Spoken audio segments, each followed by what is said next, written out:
run game. And then in the pass game, the addition of Quinnen Williams has completely changed the way you go about it. So the five-man front, they were taking these defensive linemen and kind of going man on man. And the overwhelming thing is going to be penetration. The center gets beat. I think that's a very difficult block versus Quinnen Williams. Once again, shotgun. Eagles still way too much. Five-man front. Now this time, can Saquon cut back there? Was he not expecting a five-man front? He continues to chase Dickerson all the way to the sideline. I thought there was a seam there. The right tackle, five-man front, right tackle gets beat. This is pretty good blocking when it comes to the backside. Is there another cutback lane? The right tackle gets beat. So I just thought they looked unprepared for the five-man front in the run game. And I want to get Marcus's perspective on the pass game stuff too, because the pass game stuff has really gotten really good understanding of some of the wide three technique. We'll get into that later. But I just thought they looked unprepared, and it was almost like each guy took his turn. Right tackle gets beat. Everyone else did their job. Center got beat. Everyone else did his job. Left guard got beat. Everyone else did his job. Saquon missed a cut or two. The only thing I would end on is this. For people who are saying this run game struggling because of Saquon, they're lying. That's not actually true. This is an offensive line issue. Yep. And then you mentioned that five-man front. That's a bear front. That's what we call that on defense. And what it does, it takes your guards away from being able to be pullers. It creates havoc because you are getting penetration upfield. Y'all heard me talk about that before. That is the go-to in order to stop the run, or at least it was during my time in the league. And that's why I think the Philadelphia Eagles need to become a little bit more nuanced. They're going to see this again. They are definitely going to see this again. And the Bears are not the greatest run defense team, but you gotta feel good going into this game if you're the Chicago Bears based on what you've seen on film. And you may see some of that copycat.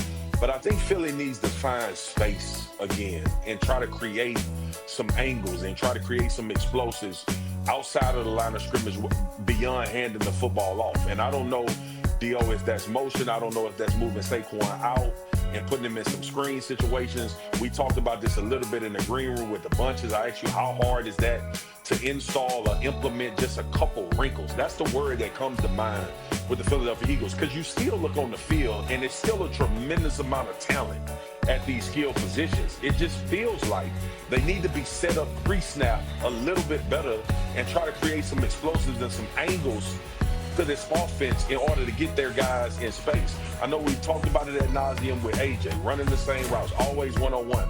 I don't know. I've never been in an offensive install meeting. I don't know how hard that is to do, but it seems to me that they need to find some more space. They are playing super condensed right now when it comes to their run game. So they've got the Bears run defense, which is kind of a hilarious matchup when you think about it. Movable force meets stoppable object. Who's going to be worse? I'll focus on the Bears side of this because I was watching them against the Steelers yesterday. Just get under center and you can run on them. And the Steelers put 6 offensive linemen on the field, a bunch. Sometimes they even had Anderson, the 6 offensive linemen in the backfield, which was a fun twist. And they were just moving bodies. The Bears are also down their starting linebackers, and they attacked that pretty relentlessly. The Eagles' offensive line is not as good as run blocking as the Steelers' offensive line, which is a wild but accurate statement in 2025. I still think if they go under center, and I would consider mixing in that 6 offensive linemen again, Saquon can get his, because that's the Bears' second level of that defense right now is not reading the run right. They can be out leveraged, so there will be opportunities. And then the other thing I'll add, the Bears have struggled all year long with QB runs. I think about the Giants, Jackson Dart. The crucial Ravens game, Tyler Huntley ran all over them. So there should be opportunities there for Hurts as well, running with the football. Yeah, not to continue to beat the point home. Philly, if you're not going to run Jalen Hurts that much and you're not going to do that many RPOs, please stop living in the shotgun. And the number one reason why the run game has struggled is because you consistently allow penetration. The best way to get away from allowing penetration is go underneath the center and run double teams. Yeah, tell him. Put it on a shirt, Dan. By the way, expect a close one on Friday. Philly and Chicago combined to play in 16 one-score games this season. Could come down to the wire, people. Hey, look at this, okay? A new on NFL Live. Adam Schefter says the Bills have signed wide receiver Brandon Cooks. Interesting. Dan, you like it? Quick? Speed. They need speed. Brandon Cooks has been a really good player for a long time in this league. They need speed. I like it. Give Josh Allen somebody. All right, still to come. Thanksgiving showdown between the Packers and the Lions. Mina thinks Micah Parsons could turn this game into a nightmare for Jared Goff. She'll explain more on that next. Protect your NFL bets this season brought to you by Dick's Sporting Goods. First, good news, potentially for Steelers fans. Mike Tomlin said today he has great optimism that Aaron Rodgers will play Sunday against the Bills. Of course, Rodgers missed Sunday's loss to the Bears with a wrist injury, and reports were that he was trying to play, but doctors decided to hold him out. So, looks like we could see him this week against the Bills. The Chiefs will also get Isaiah Pacheco back on Thursday night against the Cowboys. Pacheco has missed the last 3 games with a sprained knee ligament. However, right guard Trey Smith won't practice today, so not looking good there. Pacheco coming back, though, could make a huge difference for those Chiefs that got a big win.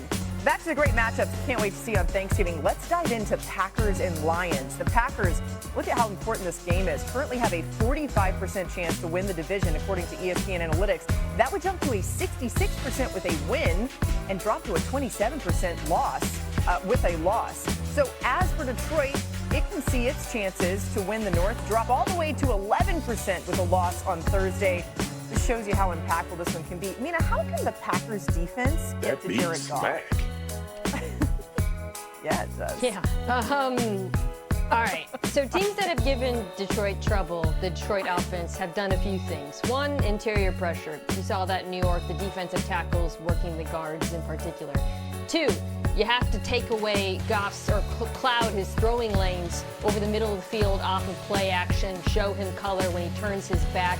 And then 3, you got to eliminate Jahmyr Gibbs as an outlet by blitzing him in some cases or covering him when he leaks out. Unfortunately for Detroit, Green Bay can do all of those things at a high level, and unlike the Giants, they can also defend outside zone. They actually have allowed only 2.8 yards per carry on outside zone this year, which is a big part of the reason why Jahmyr Gibbs struggled in that Week 1 matchup.